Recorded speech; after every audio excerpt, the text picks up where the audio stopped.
I think it's worth remembering that this thing that people call autonomy, that is about what you want, that doesn't mean I want, therefore I get. Autonomy is about the way that we govern our lives because we're all interrelated. We're interconnected, and our living and our dying have an effect on others around. So let me start off with a story, which I think is probably quite a common story. An 84-year-old lady with advanced cancer. She was in pain on any movement. Things were difficult. She'd had a good life. She did not want any more treatment. She had seen her friends have radical treatment and thought, that's not for me. I don't want to risk losing my hair. Big thing for her. Had a good life, don't want to be a burden to anybody. I just want to die. Aged 84. Is that a story that some of you have heard from people? I've had enough, let me go, give me something to end my life. Just hang on to that. Now, why is end-of-life care now a political issue? Well, there are across the UK 500,000 deaths per annum.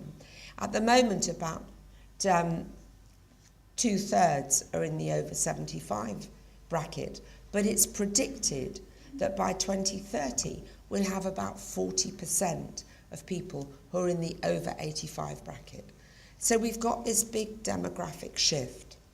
Now, when people use the term a demographic time bomb, I think that's absolutely dreadful. It's not a time bomb, it's a resource. It's really good that people are living well, living independently. They have masses to contribute in our society. We need to change our attitudes around and harness all of that fantastic resource, because the wisdom and experience held in the generation, which are baby boomers really, is huge and can serve our society really well. But why do baby boomers matter? Well, people like me have always had it good. I've not lived through war. I came just after the war. I remember rationing, but I don't remember the privations of wartime itself. We have high expectations. We've lived well in our society. We're control freaks. You know, we get angry if the bus is late or the train is late or the plane doesn't get there on time. But the other thing is that we're voters. And so actually there is now power in the elderly population because they can vote and exercise their vote and really express what they need. And older people are becoming more and more politically active. It's easy to think life was easier in the old days and death was easier in the old days. Well, I don't think it was, actually.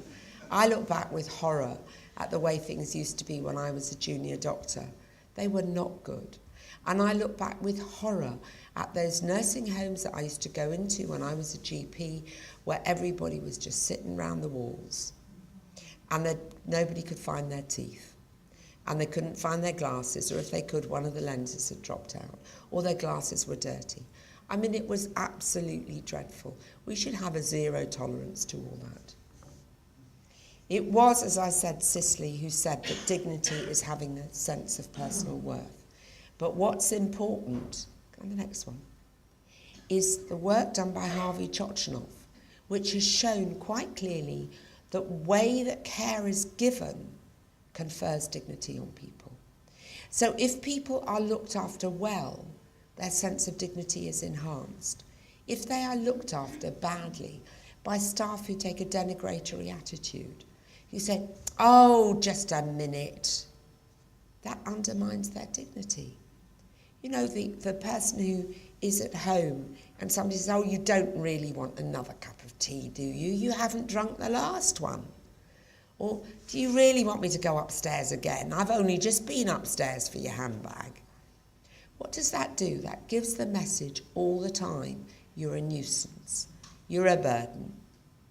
And sadly, in times of economic privation, I do worry about the pressures on families and the conflicting pressures of mortgages, maintaining transport cars and so on, and still maintaining care and meeting the needs of somebody who's older. So I think we've got some really big challenges that are coming in our society now. I hope the funding review will be helpful and will take some of the pressures off older people in terms of their care. So the core principles that we felt that we had to establish with the palliative care implementation group were to have universal access to good end-of-life and palliative care, fairness of service provision, and Fiona Peel, I see, is here in the audience, and I spoke to her about it back in 2008, and we discussed equity or fairness, and she said, no, go for fairness. And I'm grateful to you, Fiona, for having pushed us to do that. And for a close integration of services, so that whoever provides it gets together and provides the service that people need. It is about integration. This organisation, Age Concern, is a superb example of integration. It is all about integrating and harnessing the best of different bits and pulling them together for the benefit of the person. And so we've been looking at trying to make sure that things do get fairer. Now, services for cancer patients had been quite good, but not so good for non-cancer patients. So that's been a major thrust of work. We have to look specifically, are the services meeting the needs of older people, particularly who've got lots of different things going on and lots of different things wrong with them, as well as the younger people who are surviving treatments. As you may have heard on the radio, the figures for the number of people who will get cancer in their lives have gone up. You know, the chance of getting cancer in your life is much greater. Well, it's not surprising because people are living longer, but they're surviving cancer treatments with the difficulties that go with that. So we set up a funding formula for services.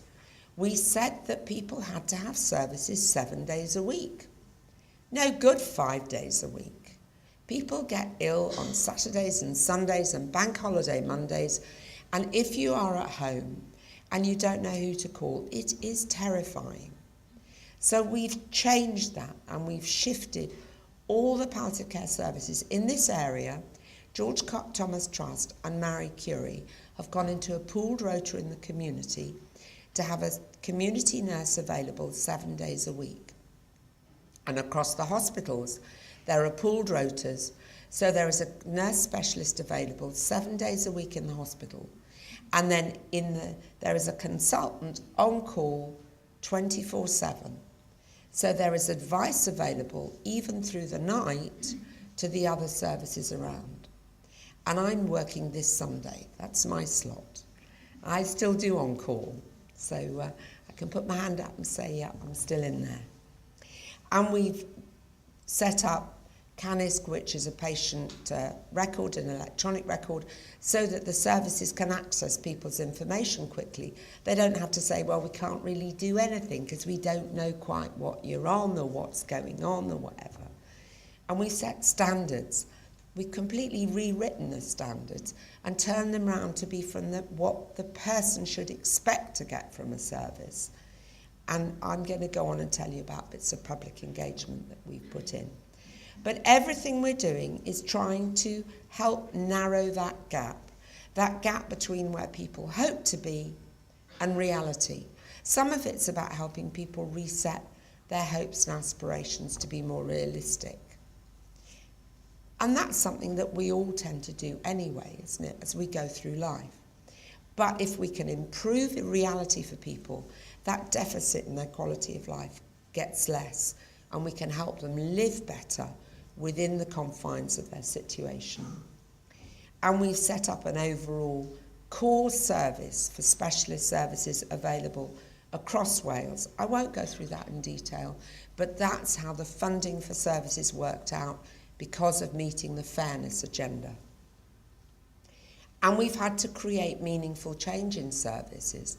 We've had to get services to stop thinking about what they do and start to think about what people need. And sometimes those are very different. And sometimes it means taking risks because it's an appropriate risk to take. If somebody wants to be home, then they should be supported to be home. And it might not be the most ideal home in the world, but it's their home. So let them go there. And we've been supporting general practice and the general services.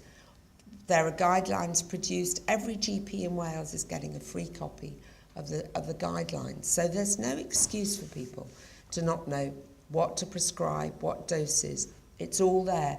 And it's also all available on the web now for people. And we've linked every clinical nurse specialist in Wales to a nursing home, and every nursing home knows who their linked clinical nurse specialist is, so that we're driving up standards of end-of-life care wherever people are. And that's just what the website looks like. If any of you want to go and have a play with it, you're welcome. You just type in palliative care information, Wales. It's PAL Info Wales is the web address of it. And that'll come up. And you can look and see all the different things that are going on around Wales to improve end-of-life care. It's open access, so anybody can go on and see. And if you want to check out, by the way, on any drugs that somebody's on, you can look that up on there too. We also want people to manage their caseloads better, so that when people are stable, they're encouraged to be more independent, not made dependent. Just because they're ill doesn't mean that they can't live independently. But when they're unstable, when the unexpected emergency happens, they need to access care fast. That's why 7-day working has been important.